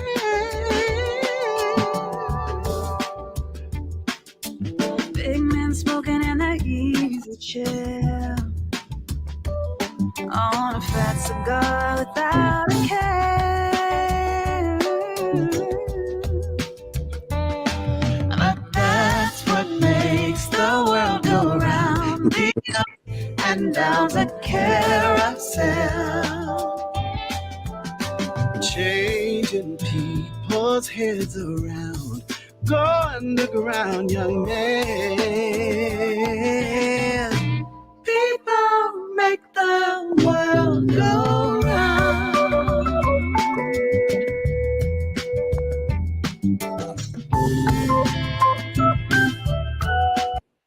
Okay, I just want to see. Tell Derek thank you. Thank you, Derek.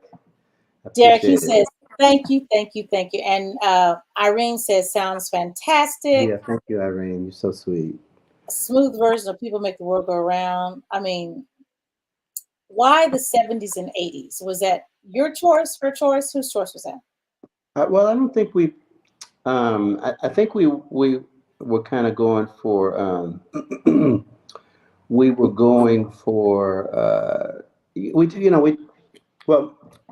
We met on a Wednesday night. Every Wednesday we would get together. Kave, the guy on the bass, is the producer of the record. First of all, it was his idea. Okay. During Black History Month, this organization asked Niana if she and I would sing something together, and so we sang "People Get Ready," and Kave played, and you don't see Chris Bruce, who is Michelle Ndegeocello's guitar player and a dear friend, and he produced Niana's solo album. Okay. And Chris and I met during the 80s, just on sessions together. We had lost touch for many years, 20-some years. And then I walked in on, she said, "You want to come hang out on my record?" I went to hang out, and there was Chris there. And I was like, oh, wow. So, we reconnected. And So anyway, we did that thing, and then Kaveh said, "Hey, you guys ever do a record together?" And we were like, "Nope." Oh, And he was like, "Why? Why not?" And we you're were like, like, oh, we never. "Oh no, we never thought about it." Yeah. I don't know. I don't know how we never thought about it. We never thought about it. And also busy, Yeah. we're always going in different directions. Yeah. But the blessing, one of the, there's always a blessing in something that is not.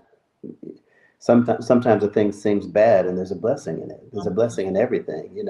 The Holy Scriptures say, "In everything give thanks, because this is the will of God concerning you."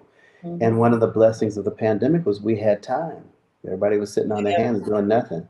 Yeah. So we met at Kaveh's house every Wednesday for many weeks, and we'd all bring in 3, 4, 5 songs, and we play songs, and we we didn't want to do a duet record of love songs, man woman love, because it'd be weird between a father and daughter. Exactly. So we didn't want to do any typical duets. We didn't sing songs that are Ain't a Mountain High Enough and Roberta, but we wanted to make a record that made us feel the way Roberta and Donnie's albums felt. Yeah. Yeah. But we wanted to be able to sing about something, so we ended up choosing songs that were single solo songs or group songs that we could make into duets and kind of make a record that was different from what we were used to in terms of traditional duet Right. records. And so it ended up being, and everybody knows the best songs were written in the 70s, 80s. The best songs, sorry. Yes. So They were. they're almost all 70s, 80s songs. Harvest for the World, People Make the World Go Round, People Get Ready, Drive. We got a couple of unexpected songs. When we did our concert a few weeks ago, a lot of the people that came to the show, thank God we were able to sell out a 400-seat. Nice. And we did Drive as our encore song. When people heard Drive, they were like, "Oh man, I forgot about that song. I love that song. I can't believe you did that song." And so it was just fun to do. Kaveh was a great producer, great planner. We cut the record in a week. The 1 or 2 takes. We didn't go in and butter it up and overdub it and dress it up and put lipstick on it. It was just like the band was in the room that we were singing with. We made the record so old fashioned way. Way Motown did. Everybody in the same room. Go hit the red button and go. And all of them were like 1 or 2 takes. No fixes. Whatever blemishes happened, we let it happen, and it's a record that I'm proud of. It's a record that I wanted to make a record I want to listen to. Yes, yes. And it's a record that when I hear it, and one of the big compliments is my wife is a lawyer, but she's a real music lover. She knows a lot of music, and I remember coming home one night and playing a couple of songs for her, and she listened to it and she was like, "Why does it sound like that?" And I was like, "What do you mean?" She says, "It's like I can hear everything. Everything seems to have its own place, and it just I don't know that I don't remember hearing a record that sounded like this." And that's one of the things that I really love about the record. Sonically, it's beautiful. We had another compliment too. There was an elderly lady that came up to me after the show. We did one show in Inglewood at the Miracle Theater. And the second show was in Victorville at Victor Valley College. And the Victor Valley College, elderly lady came up to me and she said, it was only 4 pieces: guitar, bass, drums, and keys. And she said, I could hear everything perfectly. I could hear the drums, I could hear the bass. I could hear everything. It was just, and she wasn't a music person. So you could tell by the way that she described it that she wasn't a music professional. Right. She could discern that everything had a place. Everything had its place in the sonic spectrum, and so that's So there's a lot of things that I love about this record. Yeah, and I think that in listening to what you were saying is that when you go back and you listen to it, even though you didn't dress it up, put the lipstick on it to make this sound like this, But when you're listening to it, you're not critiquing it in a way of, we should have did that differently. I think you're in a place to where you're receiving what you did and it's okay and it sounds great. Like music used to sound, like, when, let's say the Ohio players, when they're playing Roller Coaster and everyone would always hear the woman screaming. So the rumor was, the woman fell off the roller coaster. That's her screaming in the background. So every time you heard that part in the song, you're like, and you're right. Or you're listening to shoot, shoot, shoot. Monday, child. He's singing and he starts getting silly and he starts laughing at the end. And they kept it. They left it in. It's like they were having fun making that record, and you can, and the fun is not only in the music, it's in the performance. And it's real. Yeah, it's real. It's like it's like the records that I love. They sound like you were there when you're listening to them. You feel like you're there. Yeah, that's what I like about this. It sounds like you're in the studio with us. Yeah. Well, I want to play one more song because I know you've had a long day and I don't want to keep you any longer. Not too long for you, Pepper, Hot Pepper. You're gonna have to give me a drop because every time, especially when I'm back to play the song, you're like, Hot Pepper. And I'm like, I like that. Yeah, that sounds really good.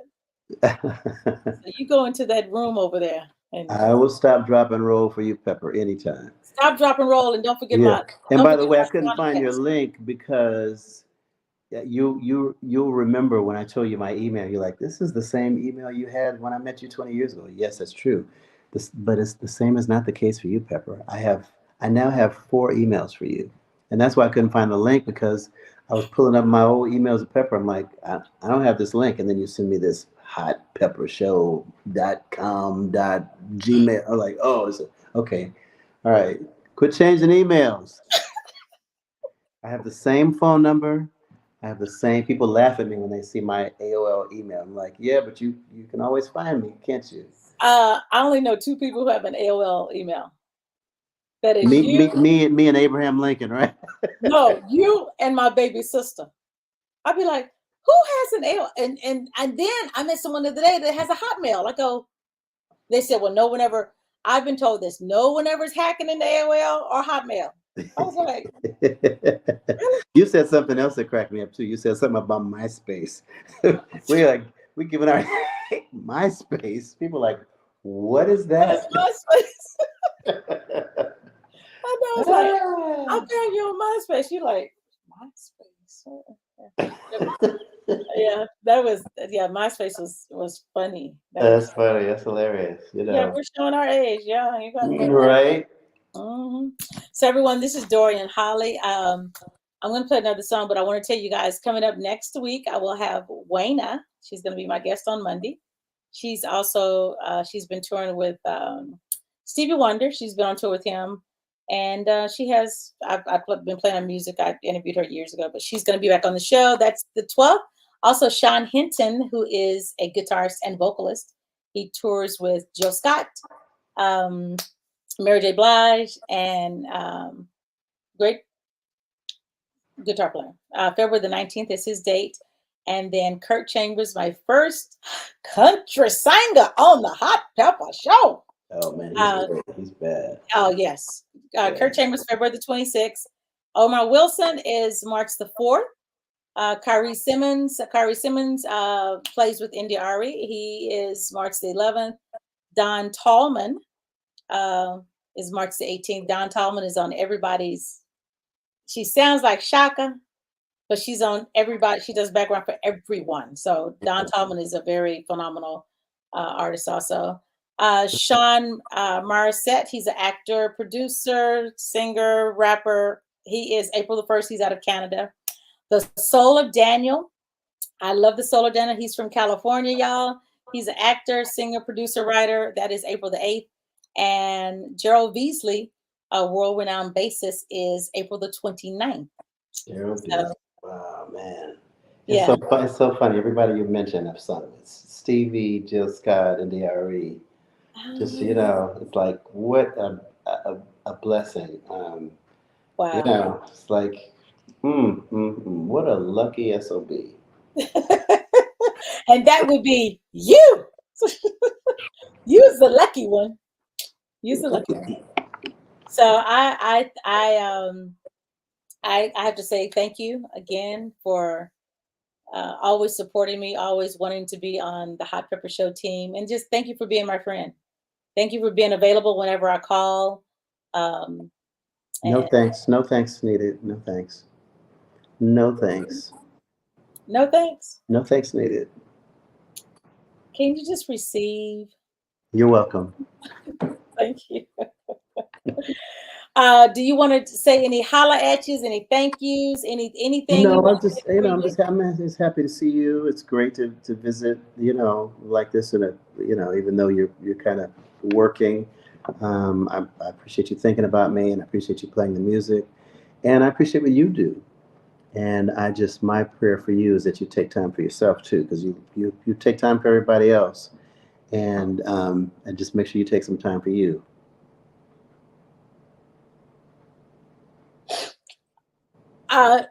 No time needed. No thanks needed. Okay, no.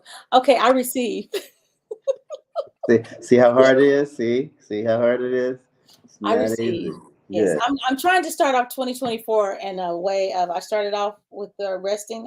My promise to myself was not to come into 2024 exhausted, and I did pretty darn good. I came in. That's good. I brought it in not like, oh, I'm tired of baking. I don't. Yeah, I just kind of coasted in, and it's been pretty good so far. So it's difficult because the way that we have to, the way we work, it just keeps changing, and we're all trying to figure it out, and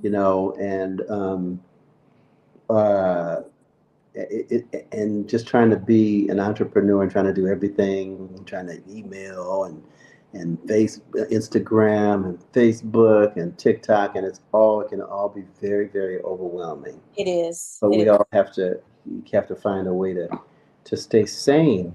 Yeah. While we're doing, like our parents used to say, all that ripping and running. Yeah. Oh, give them how do they find you on Facebook and Twitter and all of that? Well, I'm on Facebook. I'm on. I don't really tweet. I don't really do that, but I'm on Instagram. Official Dorian Holley on Instagram. Okay. And the Dorian Holley Band is my what do you call it? My page. What is that? Fan page. My what page? My fan page. It's not a fan page. What's the word for it? My website is the Dorian Holley Band. You just put the Dorian Holley Band, and you can find me and find out what I'm doing. And I'll be traveling this summer with James Taylor, coming to a town near you. I don't think we're not doing too much in the South because we did that this summer, but we're going to the East. I don't know if we're coming to Texas, but I'm going to look and see, and I'll let you know if we are. Please do, and tell James that he should come to Texas. Oh, okay. I'll tell him. You should go to Texas, James. He'll be like, okay. Last time I saw him in Texas, he was at the University of Texas, and they're about to tear down the building. I think we were there this past summer. Really? How did you know? And I don't know if we're coming. You didn't tell me. I don't know if we're coming this year, but I'll let you know. Yeah, let me know.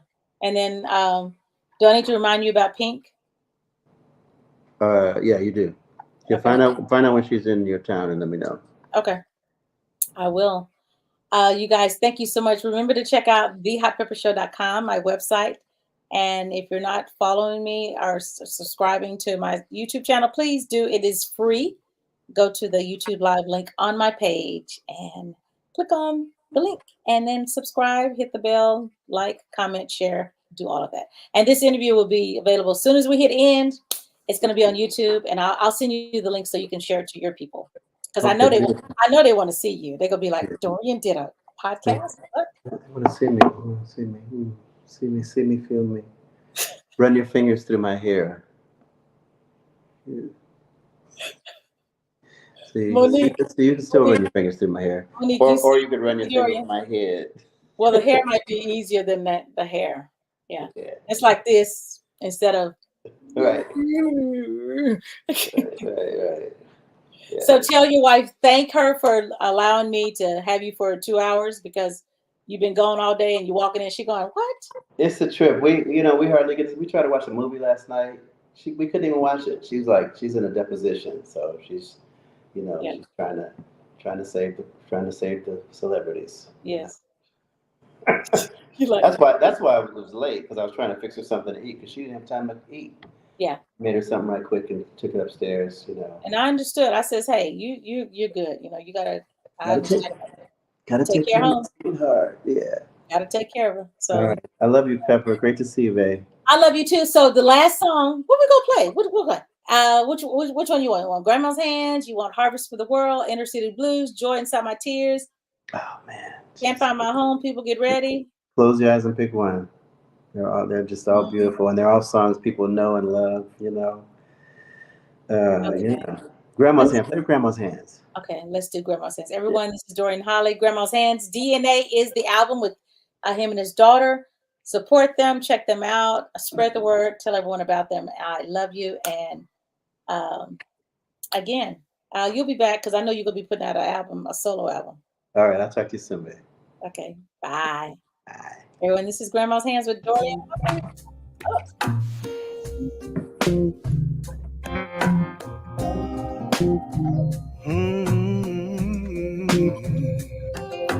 Grandma's hands clapped in church on Sunday morning.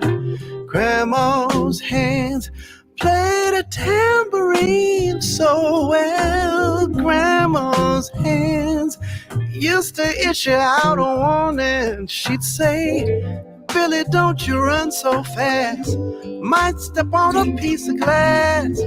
Might be snakes up in that grass. Grandma's hands. Grandma's hands sew the local unwed mother. Grandma's hands used to wake sometimes and swell. Grandma's hands used to lift her face and tell her, she said, baby, Grandma understands that you really love that man. Put yourself in Jesus' hands, Grandma's hands.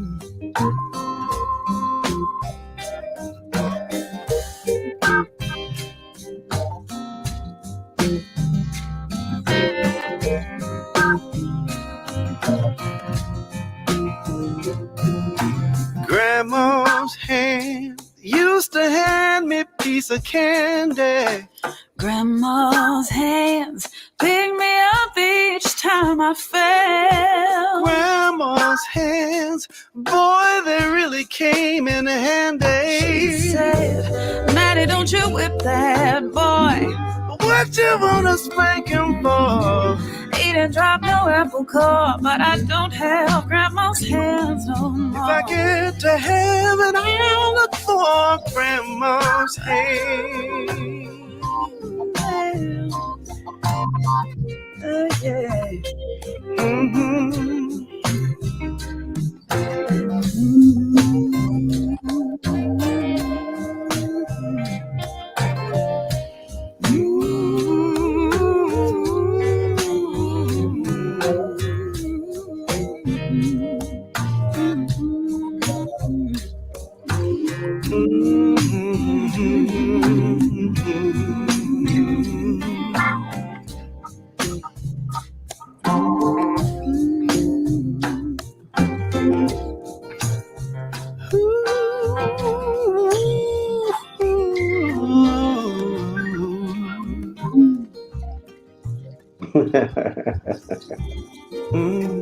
Grandma's hand. I ain't a grandma, but Grandma's hand.